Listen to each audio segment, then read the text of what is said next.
Here we go. Oh, I got to get on Facebook too. Oh, Well, Nancy Kelly, yes. I do believe that we are live. All the way live. We are live, and what a weekend it's been for both of us. Now, people might be looking at me and saying, "Eric, you've done about close to 20 shows. That doesn't look like your apartment." Well, that's because I am not in central New York right now. I am happy to say that for the first time in 2020, I've gotten to see my parents. That Now is we so wonderful. And now on such a wonderful holiday for you. yes, I'm home celebrating the Jewish New Year, the year 5781 on the Jewish No calendar. wonder you're so smart. Yeah, yeah. Um, there's an old joke. A lot of people use the joke. I know Letterman's used the joke. He used it on his show, but uh, when the Jewish calendar turns to a new year, a lot of people say, "Well, bear with me. I'll still be writing 5780 on my checks for a while." Yeah, it's a classic, but it never gets Yeah, old. but I didn't hear it and it made my day. Thank you Okay. so much. That made my day. He was brilliant. Oh, how dare they call? Oh, this Oh, one, ladies and gentlemen, is from Russia. you're getting a call from the Soviet I'm getting Union? a call from Russia. Wow. Let me hang on. I'm just going to. I actually need to share this. You want to fill Oh, I people got to in? tell John to just hold on a minute. He's in the waiting room. I just Okay. want to tell him to hold tight. Okay. All right. So I'm going to just fill people in. I'm home. It is, of course, this weekend. This past Friday and yesterday was the. Actually, well, all weekend, the Jewish New Year of Rosh Hashanah, and should mention that next Sunday. Um, Oh, you a show next Sunday because what's that? nothing. You were kind of I was warbling gonna. in and out there for a second. Oh yeah, that happens. Sometimes you turn into a fish for a few seconds. Oh. But wait. No, I'm just kidding. Um, You are so so happy. I next love seeing Sunday, you this happy. I'm so happy that you're home and this whole thing. This is just I'm in a wonderful. different light. What about my lighting? It's a different lighting than normal. You look great. It's all No, great. it's great to see my parents. Thank goodness they're well. When I got to give them a hug, I mean, it literally is the only hug I've given since March.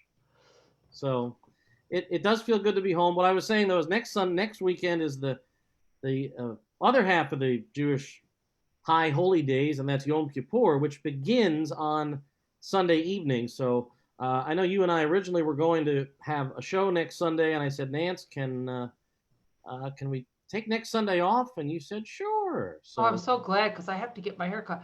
My hair is beyond manageable right now. It's so long.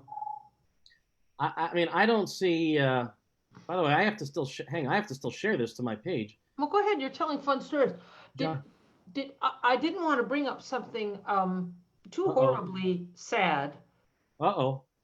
but What are you about to bring up here? well, Ruth Ginsburg. Oh my goodness, Oh, yes. wait. No, but here's the reason I'm bringing it up. Because she passed away on Rosh Hashanah, and that is Yes. a high, high honor. That means that she is a. I wish I could, just a really remarkable person. I was reading a whole thing about it. It's a whole thing. If you want to look it up and read about it. Well, you know something. Um, um, there was a. Can I read Can I read a tweet? Yeah, go ahead. A tweet. Who? Okay, this I thought this was the perfect tweet. As everybody knows by now, it was right before 8 o'clock on Friday night, right as the holiday was beginning, that word spread about the passing of Justice Ruth Bader Ginsburg at the age of 87, who was Jewish. Um, anyway, a longtime friend of hers, and people who've listened to public radio, I was a part of public radio for a lot of years. People will know the name Nina Totenberg. Oh, absolutely. Yes. Nina Totenberg's been with NPR for a long, long time. I also found out that she and Ruth Bader Ginsburg were close. They were very friendly. And I read this tweet. Of course, there were people that were tweeting and putting stuff all over social media. I mean, this was the story of the weekend, and it's going to obviously be a major story for political reasons as we head towards the election in just over, 6 weeks, I believe. Anyway, here's the tweet, what Nina Totenberg said about her friend Ruth Bader Ginsburg. A Jewish teaching says those who die just before the Jewish New Year are the ones God has held back until the last moment because they were needed most and were the most righteous. Yes. And so it was that RBG died as the sun was setting last night, marking the beginning of the Jewish New Year of Rosh Hashanah. And I just thought that tweet from her friend Nina Totenberg really summed up. That's stunning. The meaning of the holiday, and the fact that it's almost like the fact that she passed on the first night of the Jewish New Year. It was almost, I mean, there's never a fitting time for somebody to pass, but you can understand from that tweet. Oh yeah, I was very moved by reading all these things about that, and I thought how serendipitous. Here you are celebrating with your family. Yeah. And, it's just an incredible few days indeed. Oh gosh, I mean, I broke the news. I mean, my mom was. I saw the the alert come on my cell phone, and I didn't think that my parents even knew about it. I went upstairs. I said, "Mom, I have some really sad news." And she looked at me, and I told her who had passed away. And I mean, you'd think that she lost. I think so many of us felt we lost a family member. I mean, she was so respected. I mean, look at the turnout. Look at all the people that came to the Supreme Court outside the court on Friday night. That wasn't that spectacular. Yeah, that she video. Was such a champion for women, and we just, I say this all the time. We've come a long way, but we are not there yet. And she was the kind of person that was just a trailblazer for all women. Oh my God, she truly was, and I mean, I think one of my favorite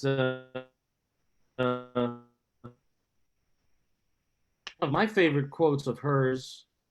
I wish I could try to find it here. I want to just try to. I know we're going to get John on here, and John's in the waiting just a room. moment. But I need to play something first before he comes on. I don't know if he's watching or just waiting. When I came to the U.S., I was 15 years old. Sorry, that was a video. I'll just read one quote from Justice Ginsburg, who said, "Women will have achieved true equality when men share with them the responsibility of bringing up the next generation." I mean, so that's just one of many, many quotes. There was a movie done about her too on, I believe CNN. It was in the theaters. I believe CNN aired it. I've not seen it. It's just called RBG. Oh. Yeah. Oh, did I see? Well, I'm gonna look. It'll be I'm sure. Yeah, I'm sure it'll be there. Yeah. It will be re-aired, and I love what you wrote on your Facebook page. About Justice Ginsburg, and this is quite a loss, and it's just sad that overshadowing the eulogies for her are now the political ramifications, which we're not going to get into on this program. But there is one we're gonna. There, yes, indeed, with another John, Another John, right? But right now, yes. Before we bring on our guest, yeah. Why don't we share, everybody? We're going to have today with us just an extraordinary pianist. And yeah, you should. Well, I mean, we should mention that you know this gentleman far better than I do. We go way back to the Atlantic City, Philadelphia days, but we'll talk about that. We'll talk about that a little bit. But we wanted to play. Yeah. Before we bring John on, we want to play a little something. Yeah. In fact, I'm going to just share real quick, and then we're going to play a cut from. Did you do that, or did I just do that? No, I did that. But we're going to. Can you play computer sound? No, this is just a snapshot of the album cover. But you have the YouTube link. Yeah, but I can't get to it now because it's taking up my whole screen. This picture. Oh well, I'll stop. I'll stop the share. Anyway, it's the music of Billy Strayhorn. So and what's cool is people get to see the in-studio recording of this song. I believe we're going to hear "Rain Check" from John DiMartino.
Going to hear the rest of it. Okay, that's fine. I wanted to bring. Hey, let's just bring him on right after his solo. That's fine. I quit sharing it though. Can you hear it still? Oh yeah, no, we can actually still hear it. So we can kind of vamp a little vamp as we bring John in.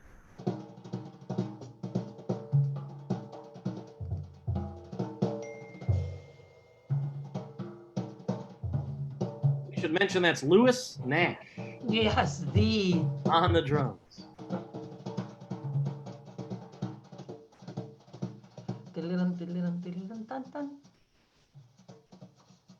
Oh, Yeah. those brushes.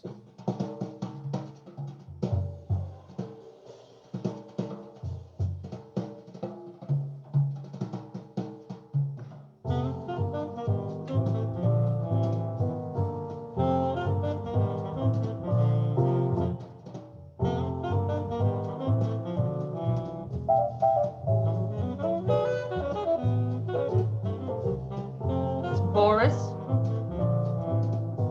Yes.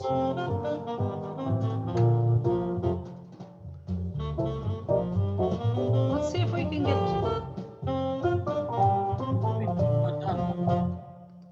All right. Wow.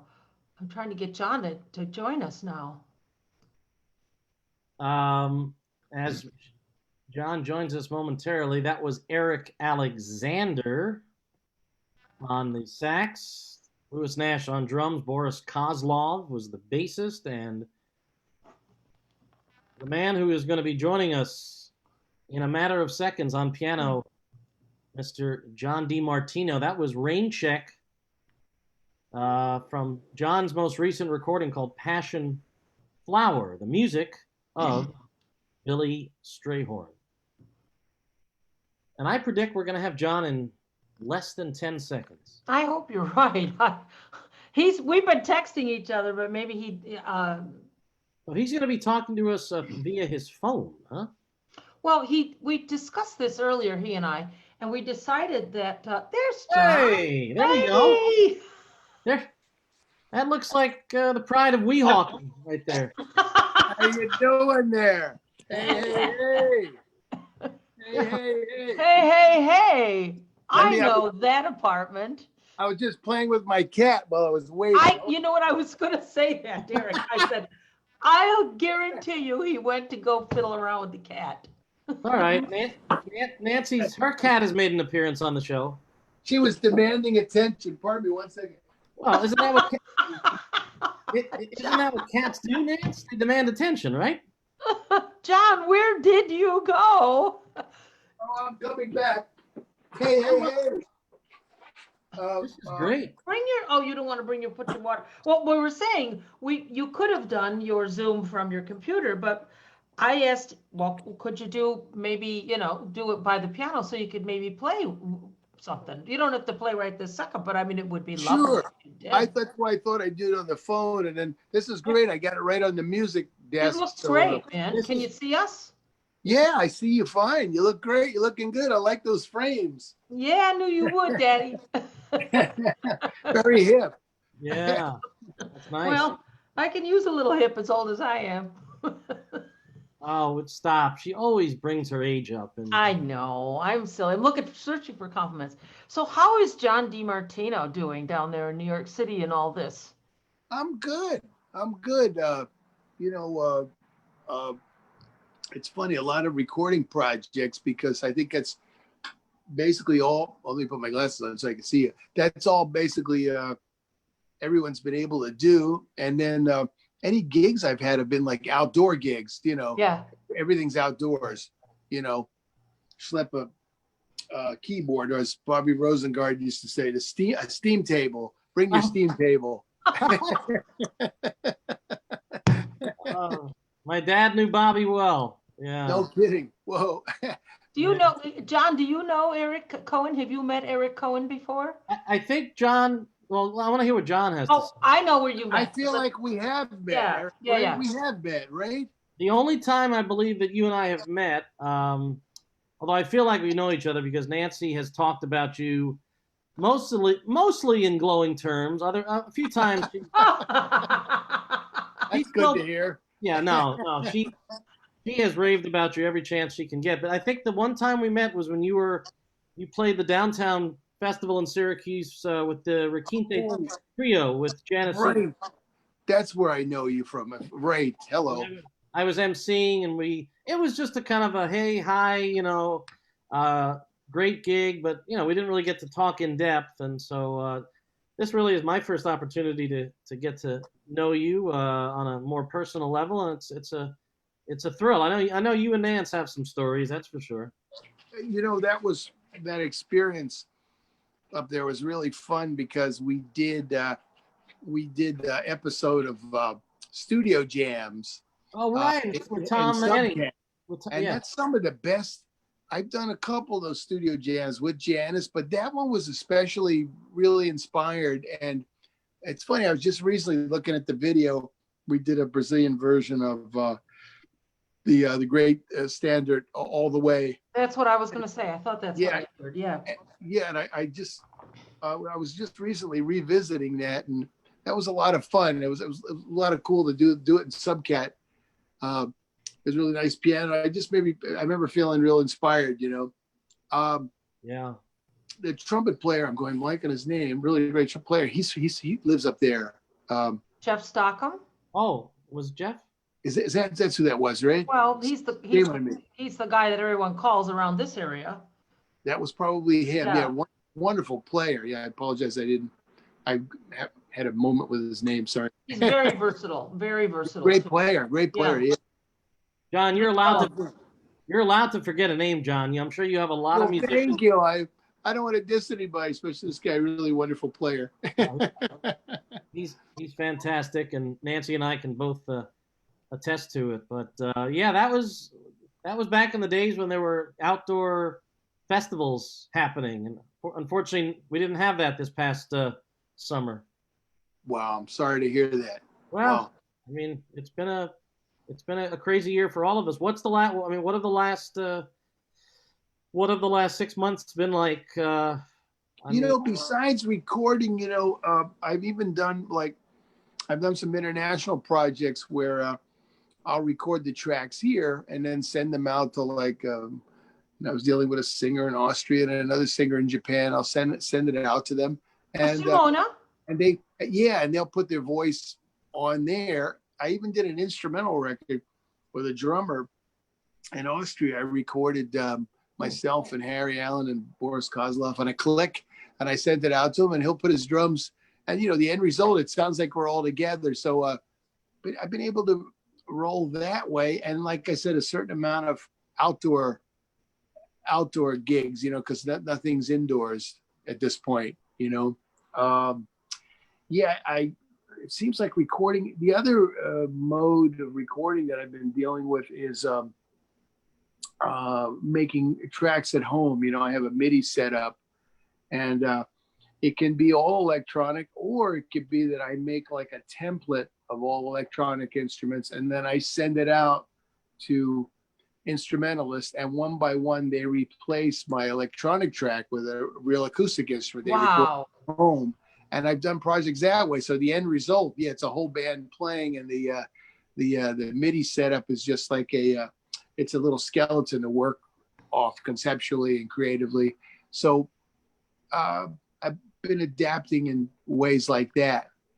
And, I did a gig with Janice Siegel recently at Birdland.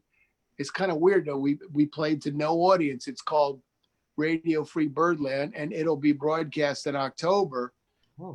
But it's just so weird playing to no audience. Okay, here's one from. I know. I just did that. By Leonard Bernstein. You're getting no. Right? Isn't that weirdness? You get no. I just did it. But reaction. I'm so used to. I'm thankful I'm used to working. I've been in front of a camera, before, so I knew how to kind of visualize that. And in fact, the horn player says to me, "I loved how you worked the virtual audience, man." Yeah, because cameraman doesn't say anything. He can't react. The noise will get on there. So it's what I'm thinking. It must be really bizarre for a comedian. What do you have to do? Laugh at your own jokes? I suppose I laugh at my singing. So. Well, I mean, I'm sure there are some comedians that are used to performing for maybe 5 or 6 people in a club. So I mean, maybe it's not that different if you're doing a late shift at a comedy club. But for musicians like the two of you, I mean, you live for that that transparency, that energy between the stage and the audience, and Sure. to not have that. I mean, you were at Birdland, Nancy was in a studio. It's definitely a surreal, a very surreal experience. I told Jim Caruso, are you old enough to remember laughing? I said at the end, you should just do the, the one clap. Yeah. I guess not everybody would get the reference. No, but I thought do. it would be funny either way. Yeah. Well, I wanted to talk about you, and we sort of hit on it a little bit there, but you have really carved out a beautiful career for yourself in this producing a lot of great records for a lot of wonderful singers and artists. And I wanted you to talk about that a little bit. And there's so many people. I mean, we want to definitely get to Freddie Cole, but I mean, it's something where you're sort of your name comes up. Your name comes up, like, let's get John to arrange this, and let's get John to help us record it and produce it. Well, I'm happy coming up in a positive light. No, but I'm just being silly. I love playing for singers. I love accompanying. I love arranging, and just in general, I love vocal music because we have to remember that it's the source of all music. A voice was the first instrument. And when you think about it, when you compliment an instrumentalist, there's no higher compliment than to say, oh, this person makes their instruments sing, even instruments that don't naturally sing, like the piano or vibes. But the really great players, you feel like they sing. There's no higher compliment. And what else I like about vocal music is that it gives music focus. You have an intention of the lyric, and you have an intention of the melody, and all the things sort of supplicate in a beautiful way to make a very powerful statement supporting this melody and this lyric. I mean, unless you work with Bobby McFerrin and there's no lyric, that's great too. But I'm just saying in general. So that's what I love about vocal music is the power of that focus. So I always think about that focus and where the focal point is when I'm arranging and when I'm playing. And playing for singer to me is it's really fun because I consider it you're arranging on the fly, and you get instant gratification as an arranger. Like if you write for a larger ensemble, you have to put your brain into thinking about, okay, how do I enlarge this idea for this ensemble, whatever it is. If it's a big band, if it's an orchestra, or if it's a small group.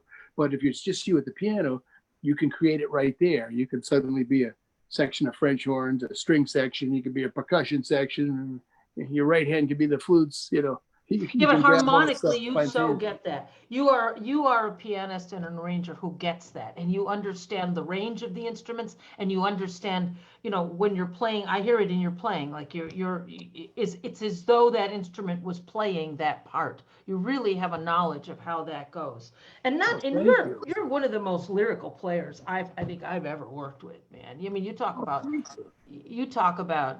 working the story. I mean, you're a master at that, John. You really are. It might be that I often wonder if it's that I don't really like the piano so much. So I feel like I don't know if I love the piano for the sake of the piano. So I feel like I'm always fantasizing in my head these other instruments, and it helps me. It helps me get more excited about playing the piano. Like I think I hear it. I think totally it more as a sketchbook for so many other colors. Like it's almost like for example, I love the saxophone. Like I feel like I vicariously play the saxophone. I'm always talking to saxophone players about their mouthpiece and their reeds, and right. They wonder, like, why am I so interested in that? But it's like I think if I practiced more, maybe I would have played saxophone. I wanted to, but I've talked about that so much on the show, it doesn't matter. We ran out of them at my school, so I ended up with a clarinet. But nevertheless, it was, it's good to play a wind instrument. I've had singers tell me that even if they didn't make a profession out of playing a wind instrument, that it's added so much. It adds so much. I guess the breathing, that you control the diaphragmatic breathing, the power, and I've even had singers say it helped give them another range I think it's not unusual for singers to play some kind of woodwind instrument. There's a relationship there, Oh, of course there is. It's one of the first questions I ask whoever I'm beginning to work with. I mean, teaching, and I'm delighted when they tell me they've already played a wind instrument. But I have to say most of them don't make that connection. They just don't. They don't think of the voice as a wind instrument. They just don't until I hip them to it. You know what I mean?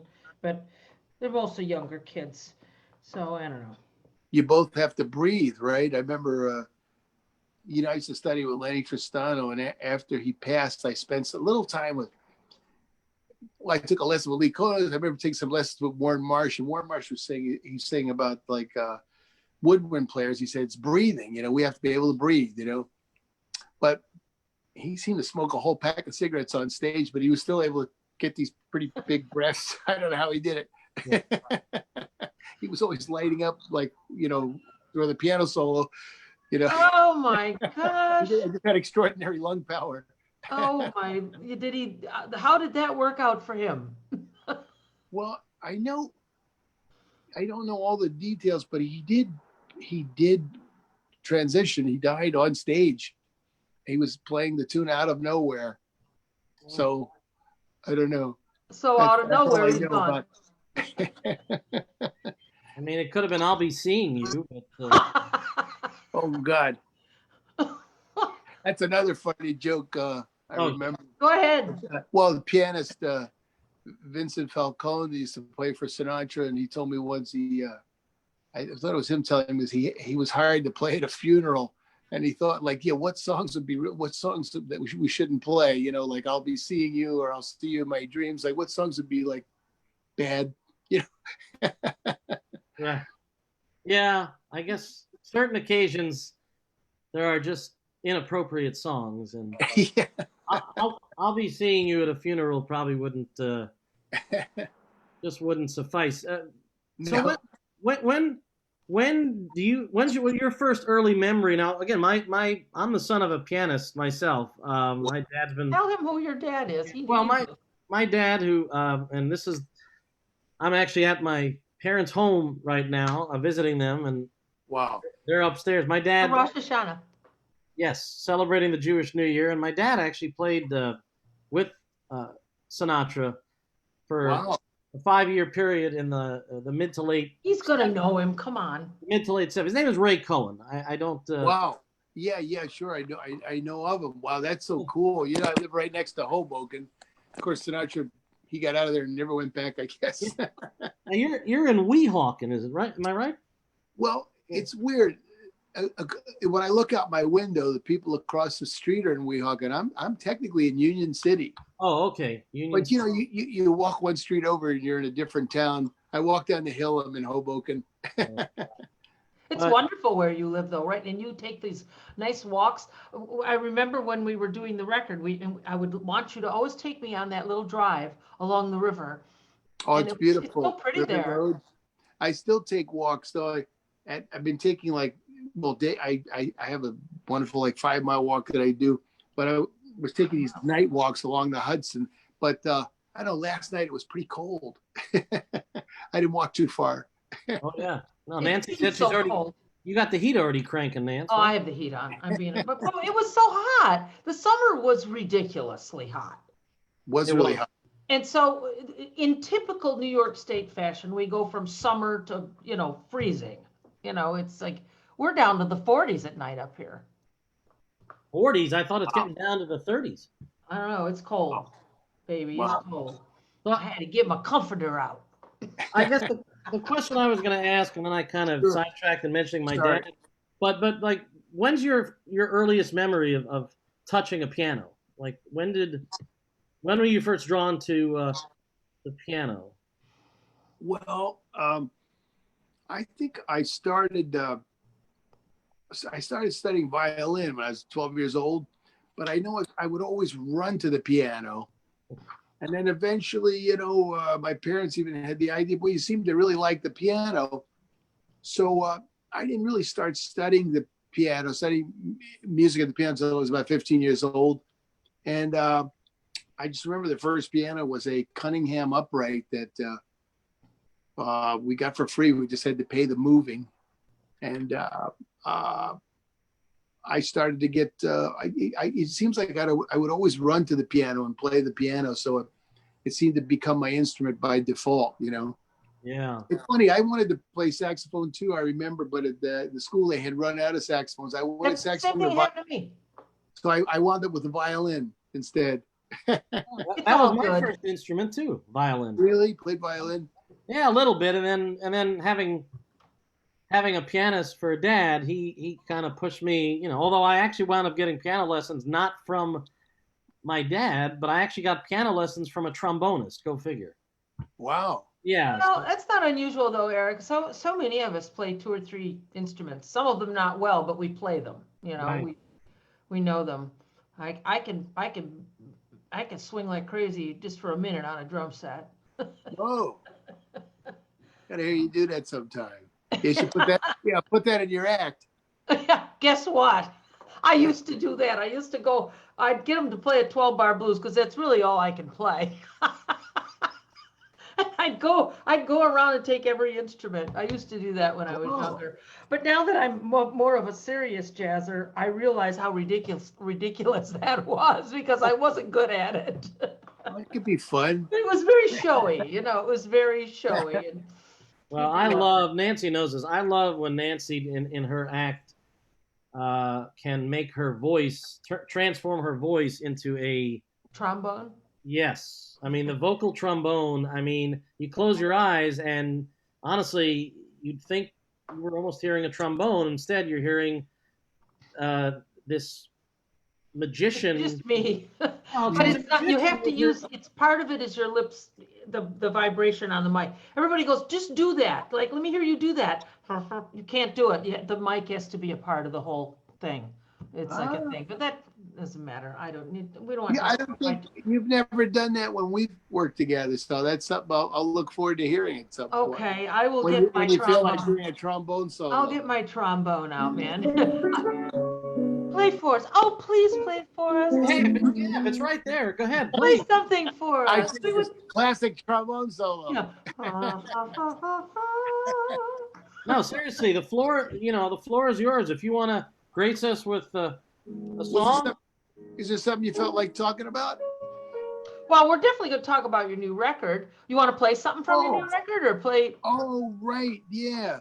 Yeah, we played a cut from the record. You didn't know this, did but we you? brought you on with a YouTube of Rain Check. Oh, nice. Yeah. That's why I was making you wait. That was really fun. I had been doing the Strayhorn program with Paquito de Rivera, and in one of the concerts we did was at Flushing Town Hall, and a friend of mine, Neville Cruz, he's originally from South Africa. He offered to produce this project, and the project was born because I've always felt very close to the music of Strayhorn, and it's a great band. Eric Alexander, Boris Kozlov, Louis Nash, and then Raul Midon has the cameo vocal on Lush Life. It's really beautiful, and we released it just as the COVID pandemic came out. I know, and I was watching you go through that, and I thought, oh, I hope this goes over well, because the timing of these releases is just so crucial sometimes, you know. But I think you got a lot of attention because of it. Yeah, it was in the top 10 for a long time, and ironically, you know, I had played on 3 tracks of Raul Midon's new record, which also came out around the same time, you know. It's called Mira, or the Mira. Again, I'm going blank. He's an astounding talent. I'll have to have you look him up, Eric, sometime. You would really enjoy. He's an astounding talent. And he plays several instruments, and he's just really talented. Man, so are you saying that I'm not familiar with Raul Midon? I'm sorry, I'll go away. I'm sure you are. She knows I programmed a radio station for 25 years, and she. No, believe me, Nance. See, look at she's left. I'm embarrassed. Oh, she's getting no, red. I'm feeling sad. She's getting red in the face. No, I will do my homework though and learn more about Oh Raul. man, are you jiving me, man? No, You I'm gonna very, I'm now? Wait a minute, man. I got hip to Raul the very first time I played a recording of his, and so when I saw his name on that Strayhorn record, I'm like, man. I mean, if it was just Eric, Boris, and Lewis, that's heavy enough. But then you add Raul for you said what? Just one song? Yeah, the executive producer Neville, he Right. specifically asked. He said, "Boy, I'd like to have a male vocalist on Lush Life," and Raul basically does exclusively his own material. He's just doing original material. That's his thing. He'll tell you that he's a singer-songwriter. He's a brilliant songwriter too. But when I Right. mentioned mentioned Lush Live, he said, "Oh, but Lush Live." He said, "I'll make an exception." Said, "Yeah, you're asking me to sing." So, and he killed it. And it's interesting how we did it. I guess I could tell you this. He sent me because he likes to record at his home.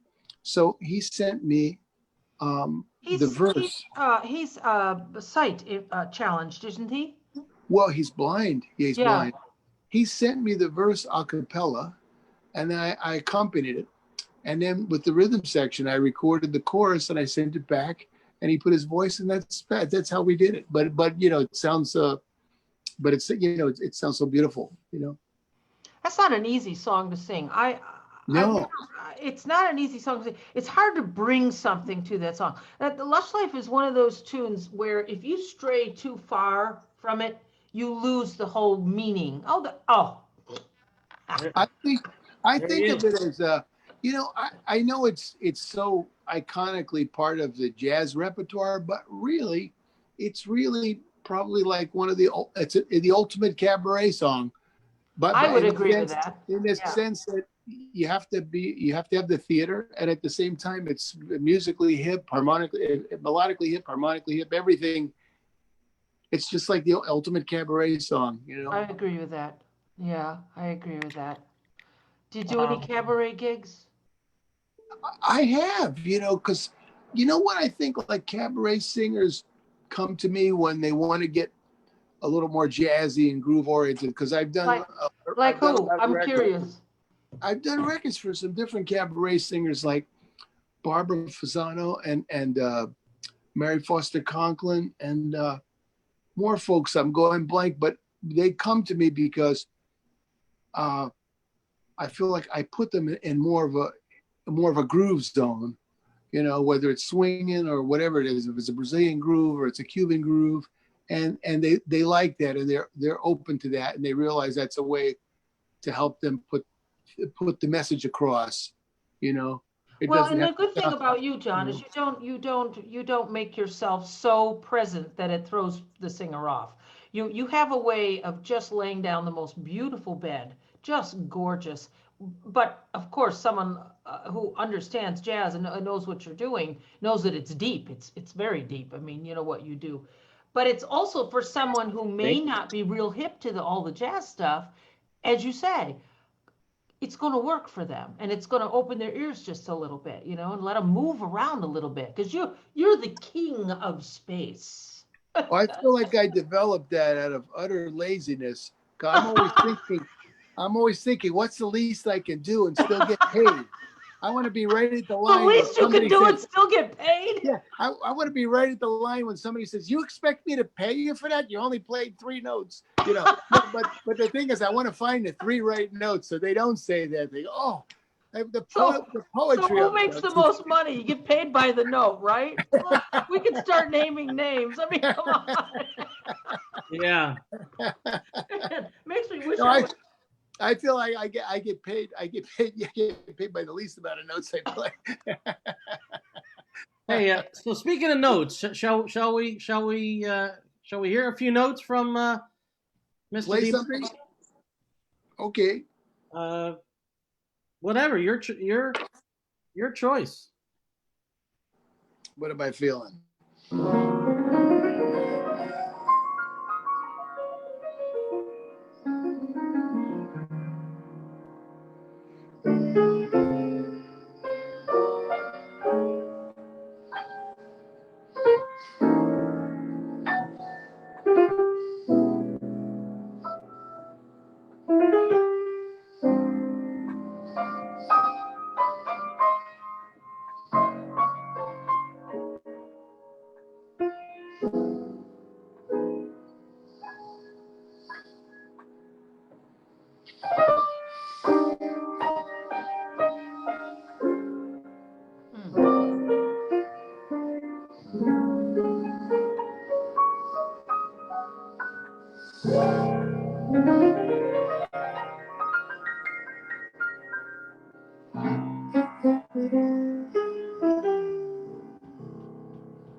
Oh, you didn't resolve it, you bugger.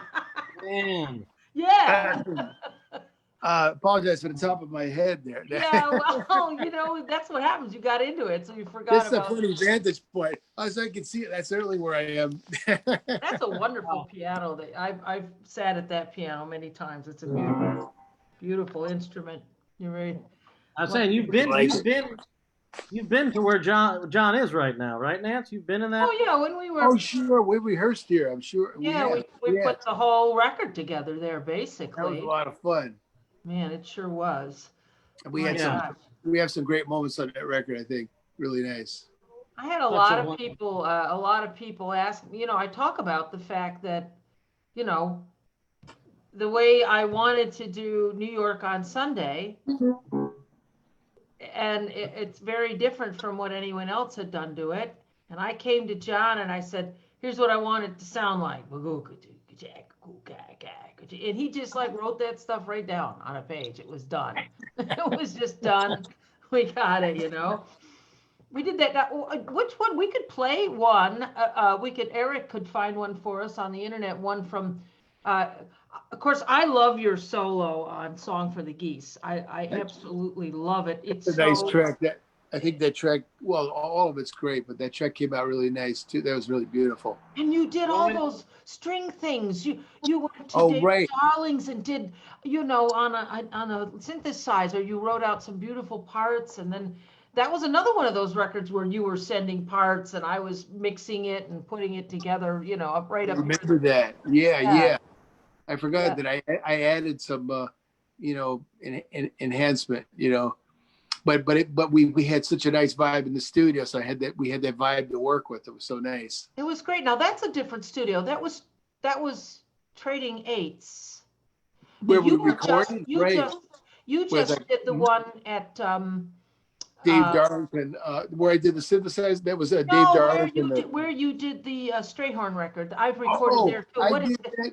Well, Trading Aids is Chris Sulit, who's a really great engineer, and I did my Strayhorn at Tom Tedesco's at Tom Tedesco Tedesco. Studio. Yeah, Yeah. he's got a really great Steinway that I love. It's a really That's nice the thing, Steinway. man, for jazz guys, that's the thing. Like they almost sometimes don't even care about the quality of the studio. They want the piano, man. Like, let me get this piano. This is it. Well, I personally get more particular if it's going to be a project that's supposed to feature me, meaning or if it's going to feature the piano super prominently. Of course, this was my own jazz record, so then I want to play the best piano I can, or the one I feel like I'm going to play my best at. Yeah, absolutely. In other situations, I feel maybe slightly less crucial. It should always be a good, really good piano, but He's done even more work on the one at Pawtucket. He had a Steinway technician come, even though it's a Yamaha, he had Mhm. a well-known Steinway technician come in, and Oh, I don't nice. want to tell you, it was quite an expensive overhaul. So that piano's even in better shape than it was when you played it. Wow. Well, it's nice. I know I really enjoy. I can tell I really enjoyed playing it. That was really inspired. It was a little letdown. Well, it was fun to do the outdoor thing, but then I had to play a little keyboard because You I had to play the steam table, man. wanted to take that with us, but The steam tape. yeah, right. I'm trying to get the correlation, but it's very funny. I don't know the steam table. All I Nancy, know is musicians head for the steam table on break. That's all I know. Yeah, there you go. you Where's the food, man? Nance, do you want me to try to? You want me to pull up "Song for the Geese"? Well, I don't know. It's kind of a long cut. Is there another solo on there? I think. Uh, did you solo on? You soloed on. God, my brain. Oh, sorry, my brain does this Play, lately. but Geese is a nice Golden track. moments. You want to play Geese? Let's play it. Geese is Sure, it's great. 5 minutes. It's not. You can a nice go play track, with the yeah. cat for 5 minutes. Yeah. And I know what else you like to do. So All right. Well, I'm going to leave that one alone. well, he was probably eating, Yeah. I will be doing some of that later. Yeah, me too. You're not as good of a cook as Nancy, though. I can tell you Oh, that. don't say that. John's been learning to cook since this pandemic mess. I've been doing a lot of cooking, but I don't think. No, Nancy, you cooked for me when I came over that time, didn't you? No, cook? but you were really into your new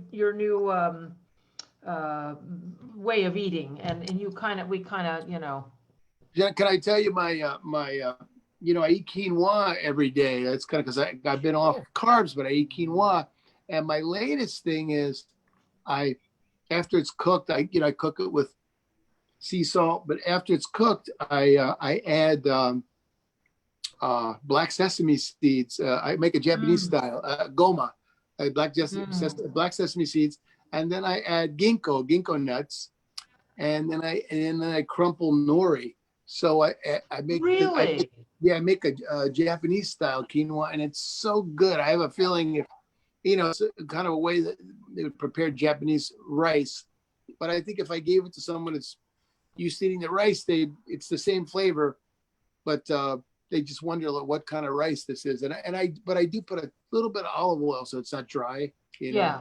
A little bit of that. But it's so good.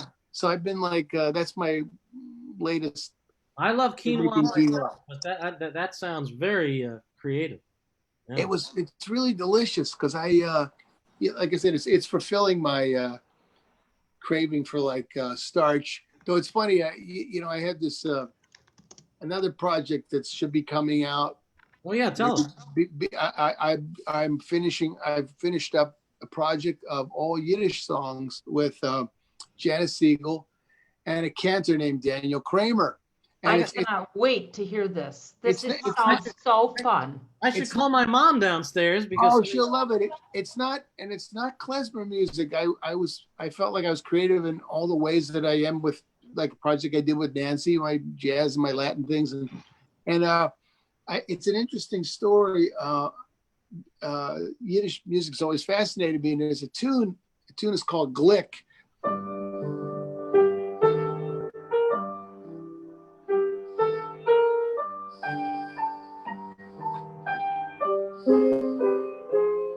So I had encouraged Janice Siegel to do this, or I suggested that we put this in her show because I've been working with her for years now. It's almost about 10 years.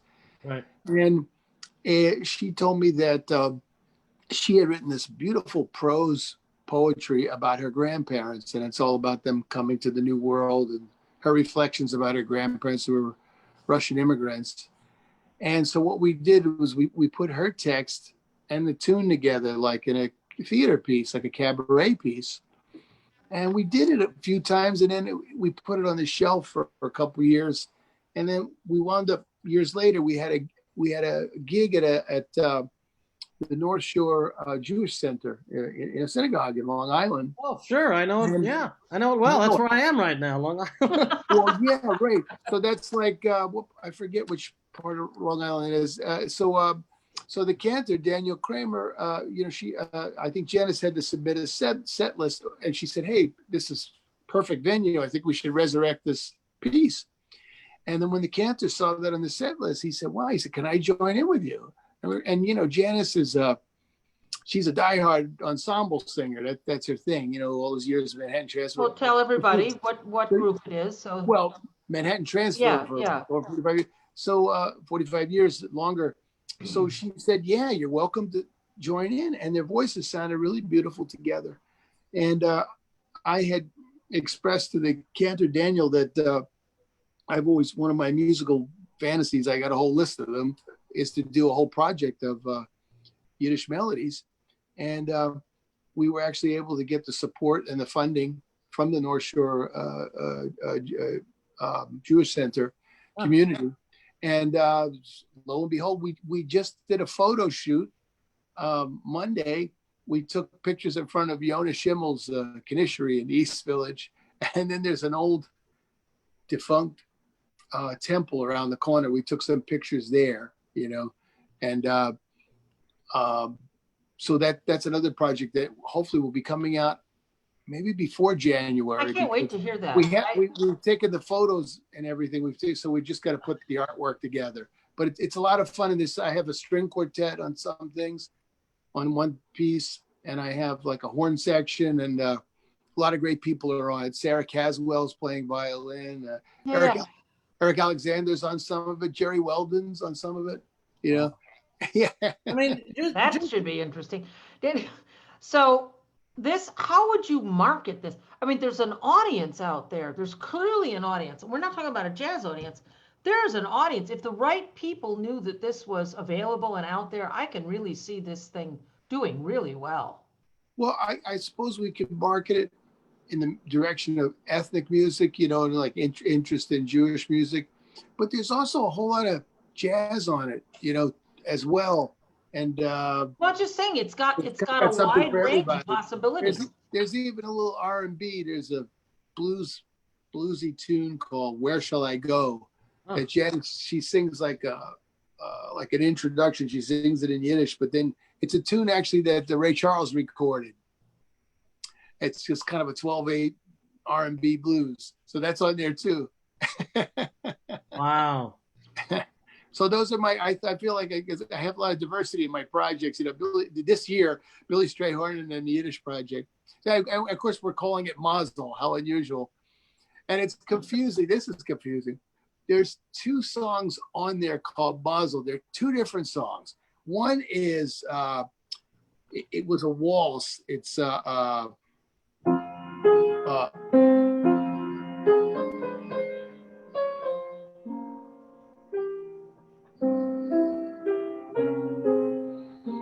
I didn't record it like that. I recorded it actually in an up-tempo Latin feel. Oh, that would work nicely. It's a South American rhythm called the joropo. That would work very nicely. But then there's another novelty song on there called Mazel Means Good Luck that I encourage you to check out. There's a recording of the Ravens doing it. It's hysterical. So we have actually some fun, kitschy stuff on there too. There's a lot of heart-wrenching songs, as you can imagine, but in minor keys. But I was going to say, there's so much minor, so much of the main focus is on almost always minor, isn't it? Yeah. That was always the joke about Jewish music, like in the old, when there was a club date circuit, they would call it D minor, Hey, do you know the D minor? Did you know the D minor stuff? That referred to all this repertoire. There's also some silly joke about a Hasidic club date musician. He said, well, to you, D minor is the key. He says, for me, it's a living. What a bum. No, but just hearing those just hearing those chords and then the chords you played on Glick, immediately it just makes me think of my heritage and Jewish music and those chords. I know Gershwin, I mean, who wrote so many songs, there's a lot of, you can hear a lot of minor Jewish chords in many Gershwin songs. Oh, definitely. That's With an Gershwin, I feel like you can hear in his melodic, I think that's one of the things that makes his melody so fascinating. And it's funny, especially in Porgy and Bess, which is like his masterpiece. You hear the Hebraic influence. It's very obvious. And it's funny where else you hear it. Like you can tell, like Cab Calloway, he went to shul a lot because you can hear like sometimes he got like excessively rabbinical, like he'd end tunes, you know. Oh yeah. I mean, he would go there big time. So you know, he was exposed to that, obviously. I feel I should get my yarmulke. Hold on. Well, I have a really nice Bukharin kippah, but Oh. it doesn't. I have a big head. It doesn't quite fit. I got to get one. Like custom sized. Actually, Okay. the Cantor Daniel bought one for me. It's a real beautiful one. I have it somewhere. well, you haven't got that big of a space. I'm sure you can find it. Yeah, it's in here somewhere. The It's cat is sandwiched between- sleeping in it. Yeah, probably. So this project with Janice, hopefully it'll be out by next year. You know, maybe this year. Like I said, we did the photo shoot. So now, well, we just did the photo shoot. We haven't even looked at the roughs of it's mixed and mastered, the music. I didn't think of it. I could have I could maybe send you something you could play. But the actual,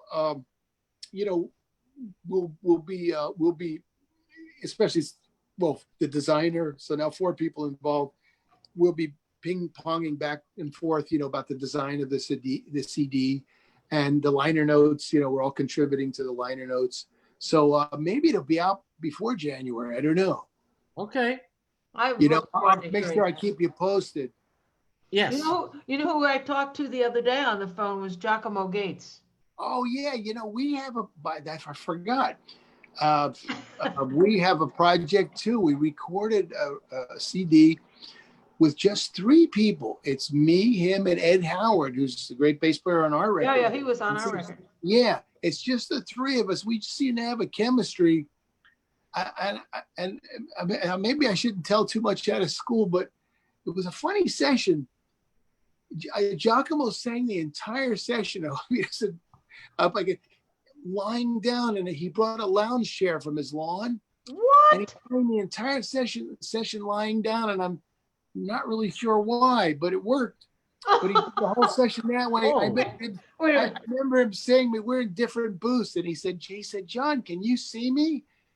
And I said, no, I can't see you. Where are you? What? And then I realized and then I thought it was a joke. And he's like, no, I'm going to do the whole session this way. And I guess I never asked him why. It was so bizarre. I gotta call him now. I felt like I shouldn't even ask. I didn't know what to say. It's like, maybe But it's that's a a first thing, for man. me. That's a first for me. He was lying down the whole time. Does that remind you of that Joe Piscopo's spoof on Perry Comatose? He'd lie down and think, oh, love to love you, baby. Oh. Piscopo. Oh, we're talking about Giacomo. So the reason I brought up Where's Giacomo. Giacomo not lying down? Yeah. The reason I tell you, Giacomo not lying down. So the reason I brought him up was he told me, man, he listened to Cab Calloway. That's all he listened to in his home. That's all they played was Cab Calloway the whole time. Wow. Hey, I just had a funny thought. When he goes back and does vocal fixes, it'd be really funny if he tells me, yeah, man, I did the vocal fixes in my anti-gravity boots. What do you call that when you exercise upside down? Like upside down. Yeah, I don't know. No, there's a thing with there's some people who there's a thing with your diaphragm. I don't know. Maybe that's what it is. There's a thing, but I mean, I can't imagine that. I was told that, that Mark Murphy had an exercise. I don't know who he told. I forget who told me this, but he had the student lie on the ground and he'd put books, like rather heavy books, encyclopedias, on your stomach, and he'd tell you to sing, and he'd want to see the books pushing to know that you're. By the way, I make all my students do that. Really? Oh, you do that too? Okay, Well, gotcha. I learned that Ah, from my teacher at the Eastman School of Music. ah, She has you lay on the floor and you have to move the books. And I still have them. I have them all do it. I have them all do it. What is it, Nancy, that's engaging? Well, because with what happens to singers that don't quite know what they're doing is they lift their shoulders when they're breathing. Wow. So what we're trying to do is get the focus on the diaphragm, so that when you're pulling in air, you're expanding, and when you expand, the book will rise. Wow. That's how you teach people to breathe. It's an excellent tool. But so there's something to that, and him lying on the floor and singing. There's something to Wow. that. Wow. Yeah. I don't know. I learn something new every week about Nancy's. I just, and that's why I respect Nancy so much, not just as a musician, but as a teacher. And I just hope that her students realize that they are learning from, I will tell you right now, they don't. And it's okay. I'm not keeping score. I only want for them to learn and to grow and to enjoy music. Most of them have no idea what I do. And even when they hear me, they have no idea what I do. So it doesn't matter. And what I'm saying is it doesn't matter to me. Giacomo's a great teacher too. He's just learning how to do his whole Zoom thing. I've been doing Zoom since March here with all of mine. Yeah, that was new to him, and but he had to do it because his university where he teaches. Yeah, Yeah. So John, I mean, how do you?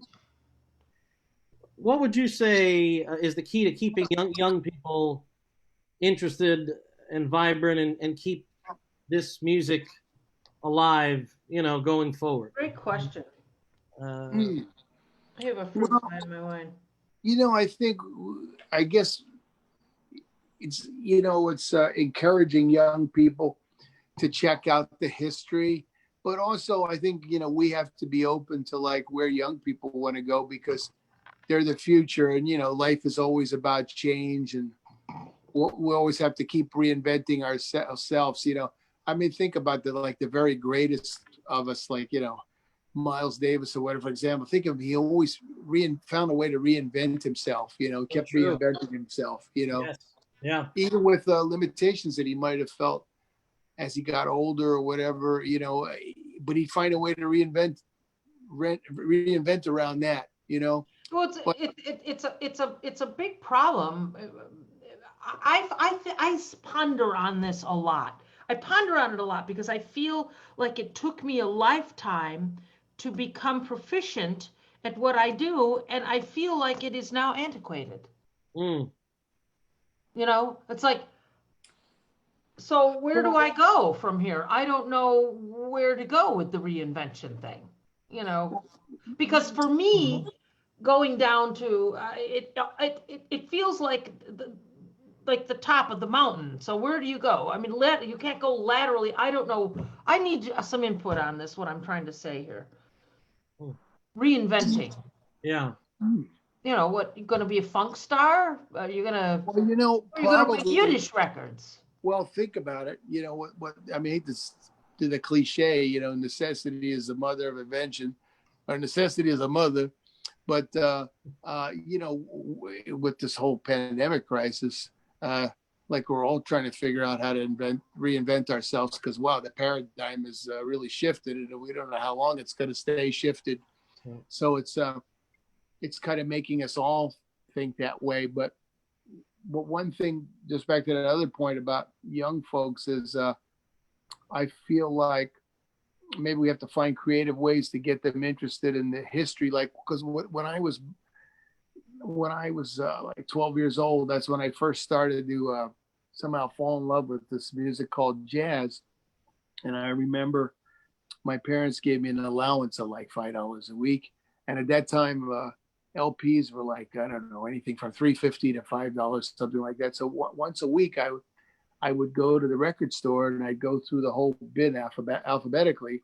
I actually had a book called The Pictorial History of Jazz, which was really good for a lazy reader for me. I could just see pictures. Oh, there's Sonny Rollins. I see what he does. There's Russ on Roland Kirk. And every week I would go and I'd say, well, I don't have a Sonny Rollins record. I need to check him out. I'd go and I made my way around all the names in that book. And there was just a hunger in me. So, you know, maybe also the hunger has to be there and the love has to be there. And we all have an aptitude and a love in a certain direction, and we just have to find that, you know. So for a young person, it's like it's what they fall in love with, you know. But I bring that up because I've dealt with some young people, and I could tell like they don't have any sense of the history. So when they present me with something they want to do or something they're working on, I always point to historical things they should check out, just to say, hey, well, this will give you an idea of where that's coming from. You know, I try to balance that out. Oh, yeah, they have to listen. I have this conversation with them all the time. I said, you have to understand that this music, learning this music is 80% about listening. You know, I don't listen a lot anymore. It's not that I don't want to, I just don't, because it's become academic to me, but that's another whole conversation. But when I was young and getting into this, like you say, man, I listened all the time. I would play Billie Holiday until it wore out. I couldn't play it anymore. I had to get another album. You know, You're absorbing. And Ella and Joe Williams and Dinah Washington and all these great, and I just wore that stuff out, man. And I got it in my brain. I'm saying, you can shortcut a little bit with me hipping you to shit, but this is, you know, you gotta listen. That's all there is to it. But when we learn tunes, and we only work from the American Songbook because it is America's classical music, and that's where we work from. You know, I'm not going to teach people pop tunes, and we're not going to try to, you know, that's not going to happen. But we work with sheet music. We learn what's on the page first. Then we go and listen to what people said about it. Yeah, that makes sense. I always make the analogy, learning any style of music is like learning a language. You know, you can't just use a book. You actually have to hear how it's spoken, or you're always going to sound like a gringo. Yeah. Unless you really hear the pronunciation and you hang on and you really understand the meaning of each and the implications of every word, you know? Yeah. That's so well said. And Nancy's always had such a, you know, I mean, again, another, not to continue to heap more praise on my co-host, but again, her voice is one thing, but her ears are another. And I'm sure that the first time you got to collaborate, and I know it was before the recording. I mean, you and Nancy. Actually, I had a hard time. I'm going to be honest with you, Eric, and I have to interrupt you because. Please interrupt me. You're allowed. When I recorded that record, I didn't know those tunes, man. You fooled me. I didn't know them, so it was like me. We went in there, and I'm trying to just lay down scratch vocals, and I was really not familiar with the material. I tried, but. Doesn't matter. The guys got enough of an idea of what I wanted to do, and I'd say it came out pretty well, though. yeah, because I put it under the scope and worked hard on it. You know, I can remember John called me and go, "Man, those vocals sound great." I said, "Thank you, John DiMartino. Thank you." Well, you know, something I always stress, like when I do vocal recordings, like, yeah, we record it live together, but I always feel like the singer should be isolated. So you have the option to pick anything that you want. But the fact that you're singing live with us, even if that's not the finished product, we're still reacting to your energy field and how you feel the tune. That's very important. Yeah. That's very important. We're reacting to your vibe, and that's important. Yeah, that's important. And in the end, music is all about the vibe, you know. Sometimes, especially like in jazz recordings, like stuff happens in the heat of the moment, like, you know, maybe me and the bass player actually did harmonically play something different. Like, oh, we spaced there, but we listened back and like, oh, but musically, you know, it just worked. I mean, my favorite player is probably Herbie Hancock, and nobody takes more liberty and goes more out on a limb. But that's the beauty of what he does. It's always meditation. He's always in the moment, you know? Oh yeah, but it takes years to understand. You know, when he's in that perimeter, someone with years of experience knows where the center is. Yeah. And Right. also, Yeah. right. And also he had a great teacher though, Miles Davis, which he always refers back to. He always tells that story about, he's told it over and over again, where he's playing a concert, one of his early gigs with Miles. It's a concert, and when he makes his entrance, he said he played a chord that was so wrong that he felt like, oh my God, this is the end of my career. But he said Miles turned to him and played something that justified that chord. And he said it was such an epiphany. He realized that he didn't judge it. He just lived in the moment and reacted to that. Oh, you're going to go there? And Miles affirmed it. And he thought, wow, what an amazing, that was mind-blowing. Right there is a life-changing moment. Yeah. That was a life-changing moment. He often talks about that. Yeah, I think there's more than, you can find that. There's more than one YouTube where you can find him talking about that. Absolutely. Yeah. Yeah. Cool. Well, what else are we going to talk about? Do you want to listen to Geese? Sure. You want to listen to it? I wish we could sing together, but it just doesn't work with the. Yeah, it's weird. We're a little bit out of sync. I've tried it with some students. It doesn't quite. No, it doesn't work. You have to do it. Oh, but I wanted to preface this and talk about Song for the Geese. If Donna's still online with us, this is Donna Militello's favorite song. She writes me all the time, just raving about it. You want me to play it, or are you going to play it, man? I've got it here queued up, but I wanted to talk about what it was. Come to find out, it was originally written as a bossa nova. I stupidly did not know that. I didn't know that either. You didn't know it either? Oh, thank God, I'm not the only dumb person. So when I heard Mark's version, which of course is iconic, you know, with that Norwegian, it's a Norwegian choir or something going on, some fabulous thing going on, harmonically, all this, it gets me chill. I'm not even listening to it and I got chills. Eric, I got chills yet.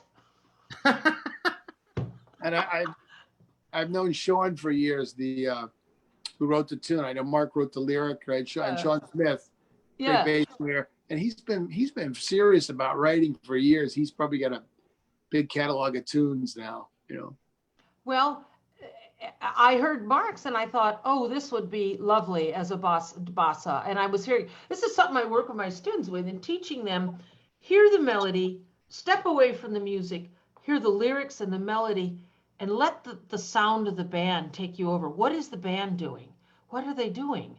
And this is how I approached it. I could just hear, and you, of course, you are just brilliant with the, there's the studio band. Yeah, I just thought I'd bring up you and thank you. And the guys from the So John, D, Nana, Bobby Militello was just an absolute monster. Ed Howard, and of course my little Karmakins. Your Karmakins, yes. Great job. Carmen Intori Jr. Yeah. So yeah, I'm ready for a song for the Geese if you are.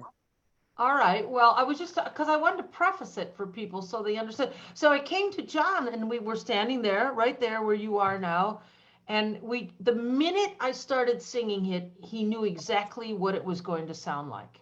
He knew, he had the whole arrangement in his head.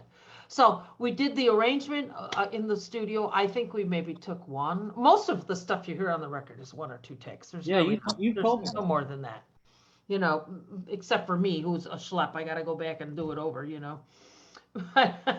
By the way, can I just say I'm the only one of the three of us in this conversation that has yet to use the word schlep. I mean, John used schlep earlier. I forget what he was using it for. You've done your fair share of schlepping. Probably schlepping the keyboard. Yeah. Schlepping the steam table. That's the thing about outdoor gigs. Yeah. I got to work schlep into this show. And I know, but it's part of the jazz world because it's part of New York City. Yeah, there's a lot of schlep. It's a part. We don't just say hip anymore. We say schlep too. What's the song? Schlepping out with my baby? No, that's. Stepping out. So anyway, well, let's play. Do you want to play the whole thing? Sure. Let's play the whole thing, and then maybe we can wrap. I'd love to get John's thoughts on and remembrance of Freddie Cole too. Oh, sure. Be happy to.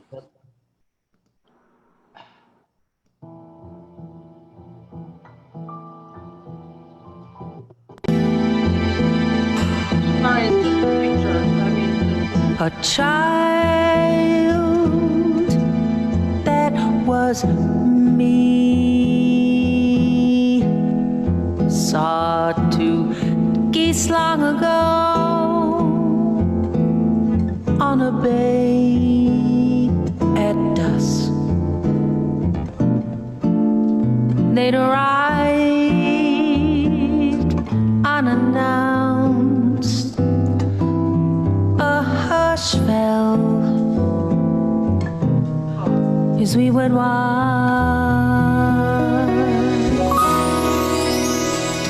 They'd glide side by side as two partners in life. We would guess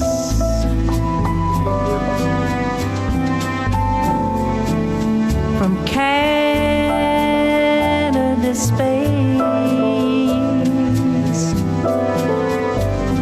to our bay, then fly home again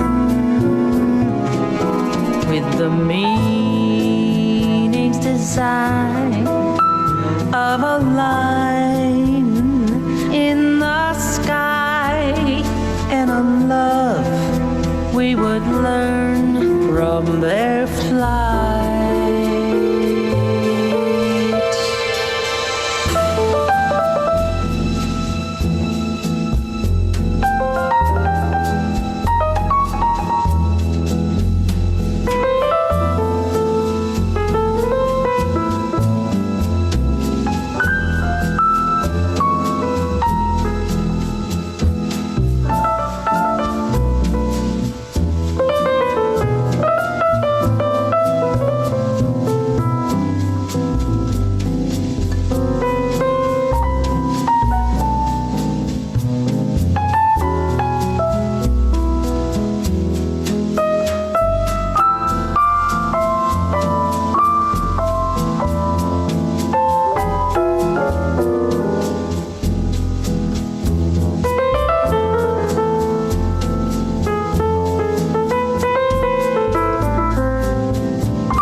Soon years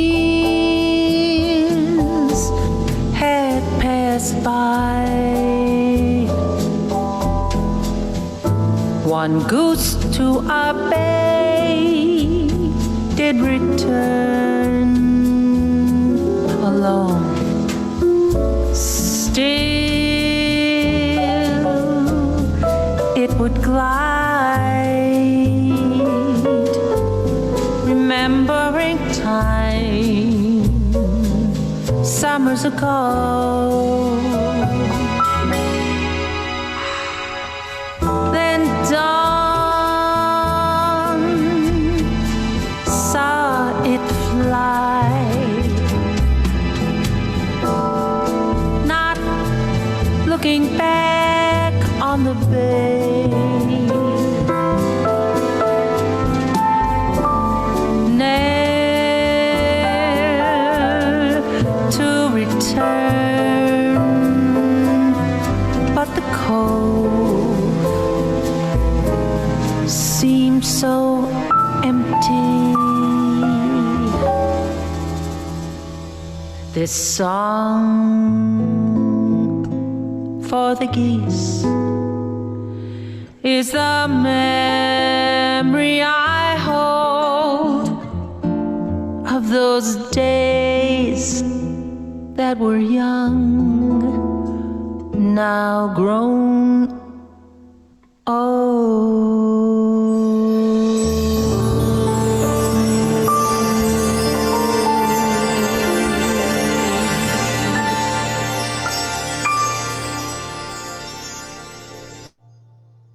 Oh my Yeah, goodness. beautiful, Nancy.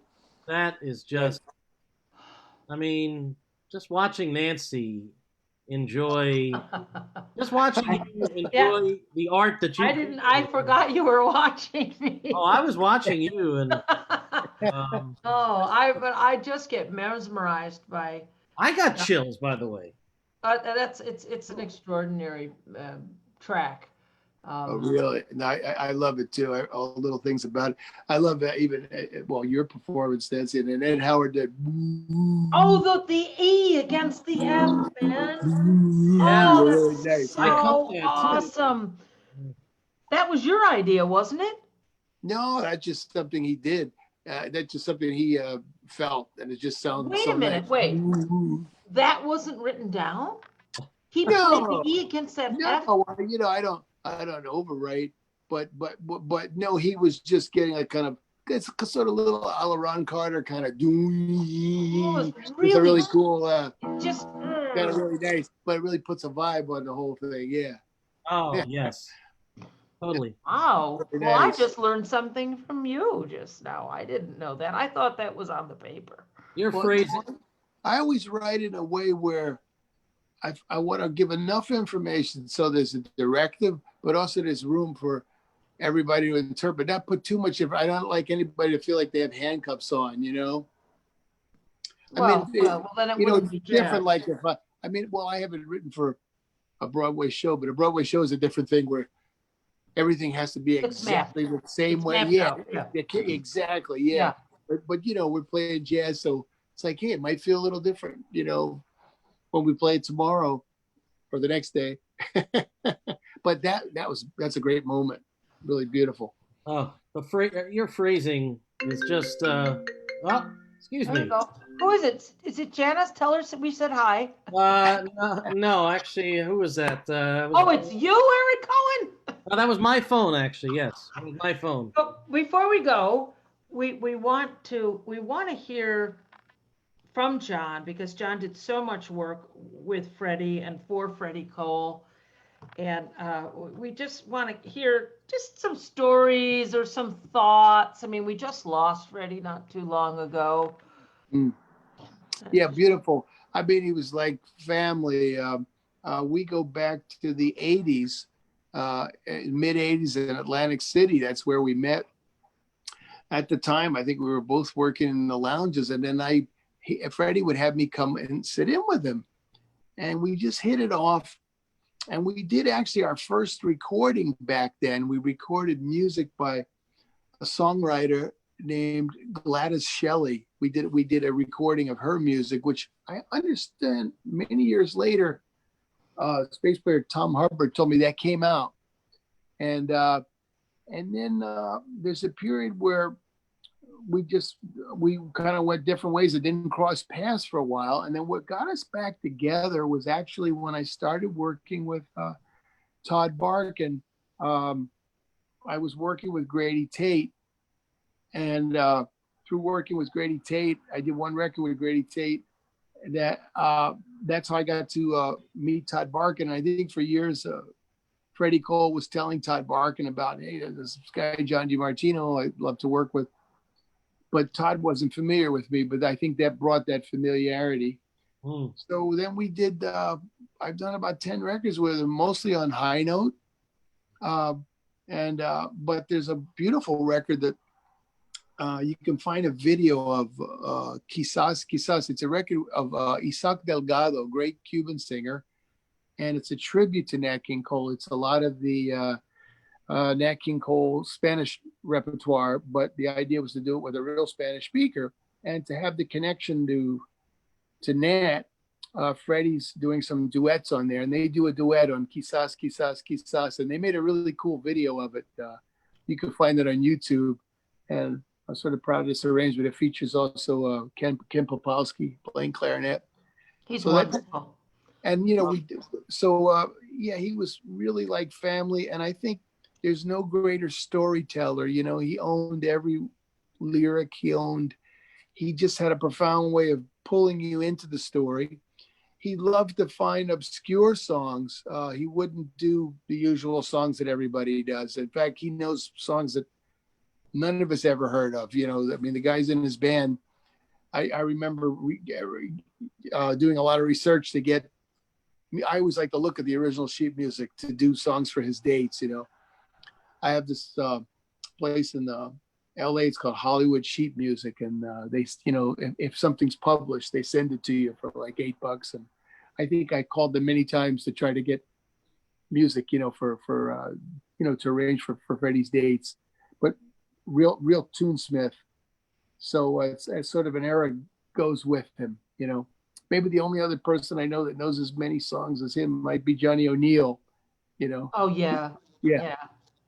He comes up with something. Remember that night we we were hanging out? We were at Mesro. We were coming out of, you and I were coming out of Smoke, and Johnny O'Neill was there, and he walked with us all the way to Mesro. Do you remember that night? I think it was you. I do remember that. I was with you then. A lot of people don't realize too, the records that I did with Freddie, I'm playing piano. He would just focus on singing because I think the reason is he wanted to just focus on singing.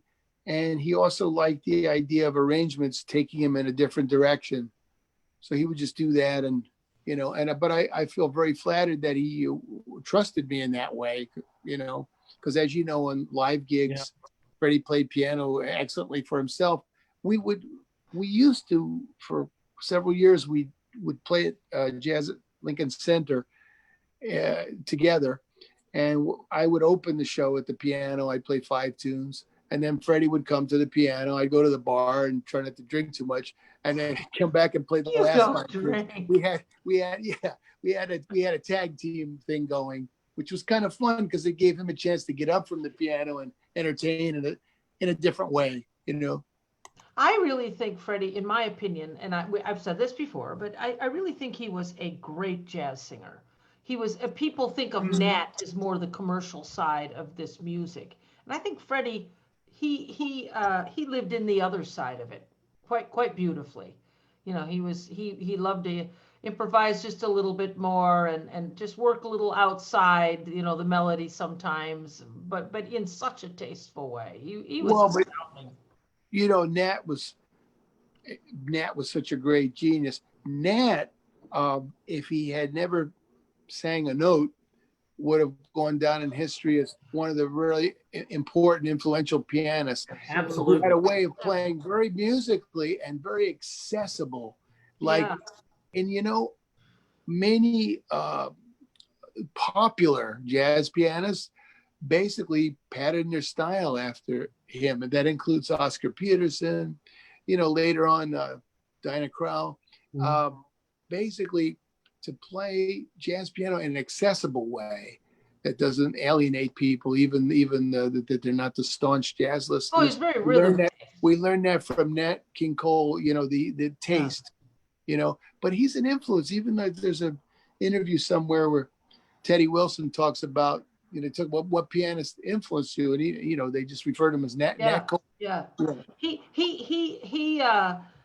there's a picture with Todd. He did voicings that were very much like a big band. His hands, the way he was astounding. Look at this beautiful picture.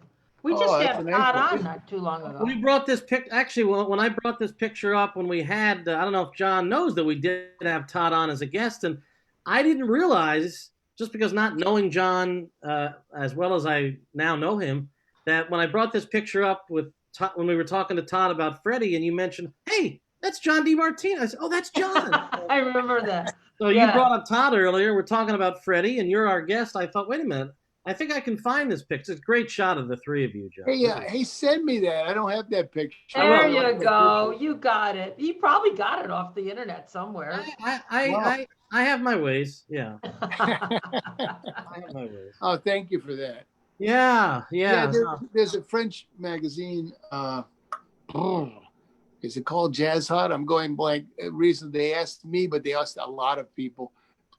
Send in a paragraph Dee Dee Bridgewater, and of course all the guys that were in the band, Brandon Napoleon, Elias Bailey. And so I was sort of like an auxiliary member of the band, you know.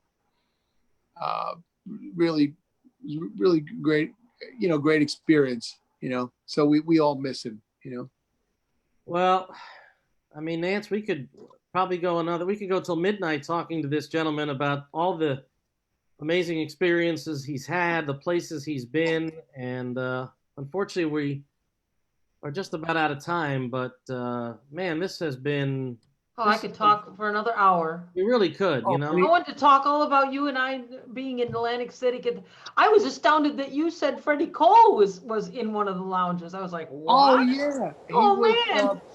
What made his career hit big again was, I think he's on a record with Grover Washington, and that really brought a whole new audience to him again.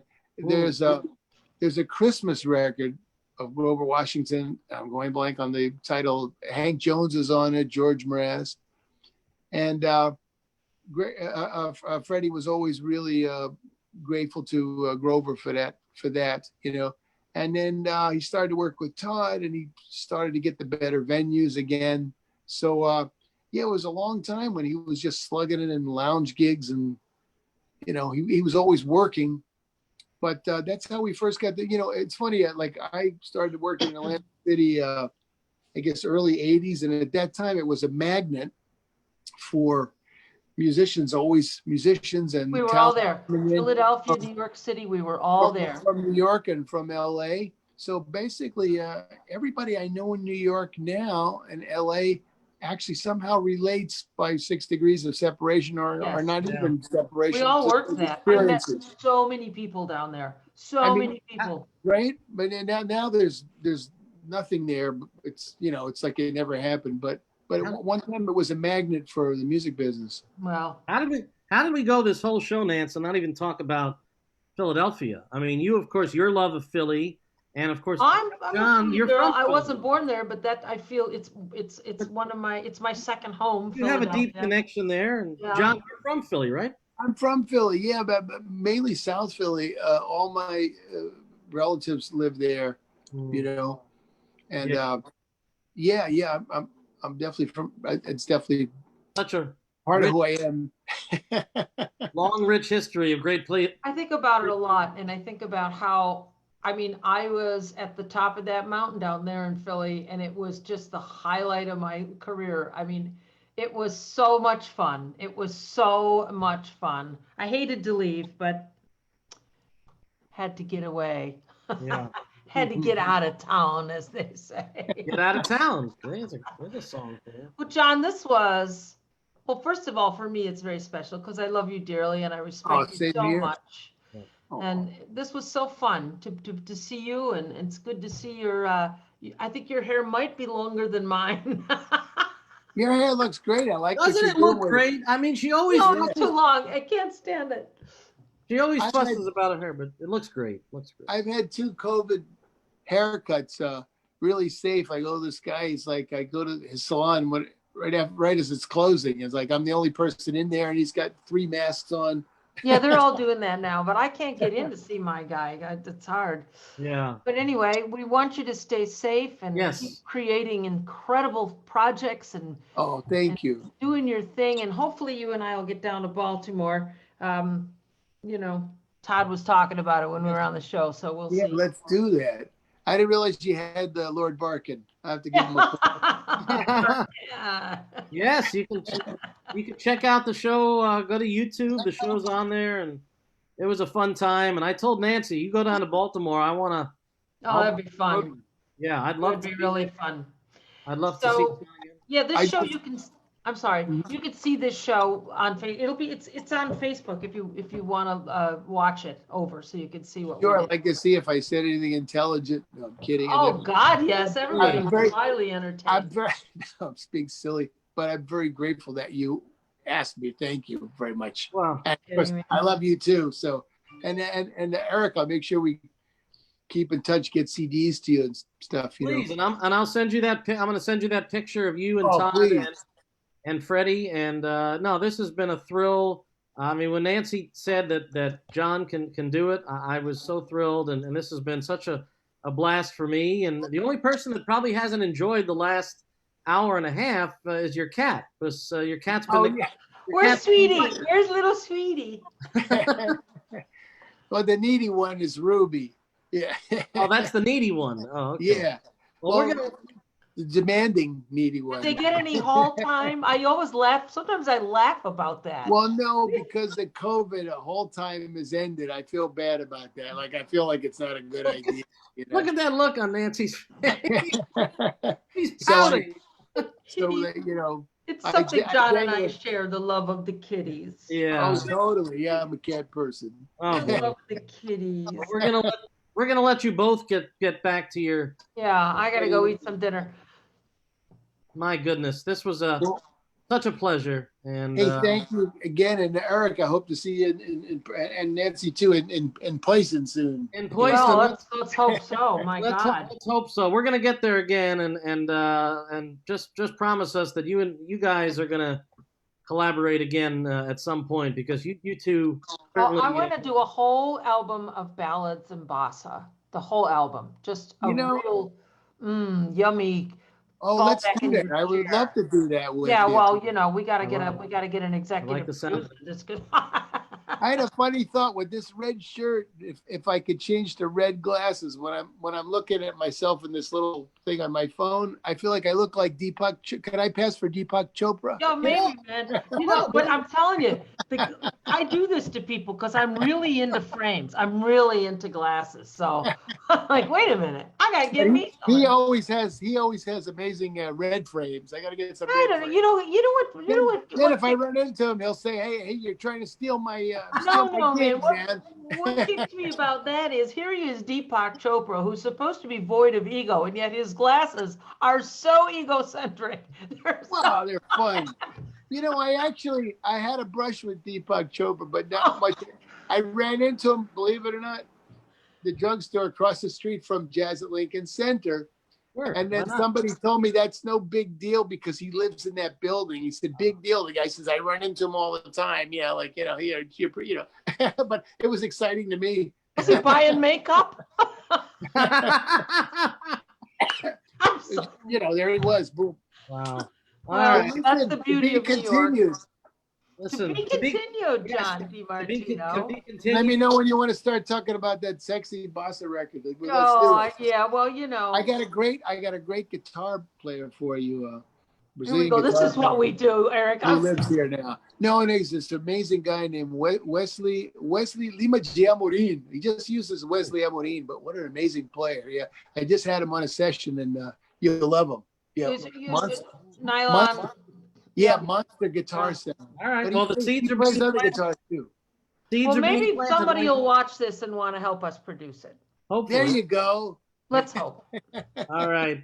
Let's hope. John, Well, please stay Eric, safe. thank you. My pleasure. Tell people can go to your website, by the way, johndimartino.com. Exactly. People can see a list of all the wonderful, wonderful people. please buy his new record. Please. Oh, Yes. thank you. Absolutely, and we look forward to the record with Janice of Yiddish music. Mazel. Mazel, And in mazel. the meantime, mazel. In the meantime, Right. awesome. We All all right. need a little mazel right now. Mazel. A lot of mazel. Yes. All right. All right, we love you. Night, night. Night, Nance. Thanks, John. Night, Take night. care. Thanks you, Eric. All right. Thank Bye-bye. you. Bye-bye.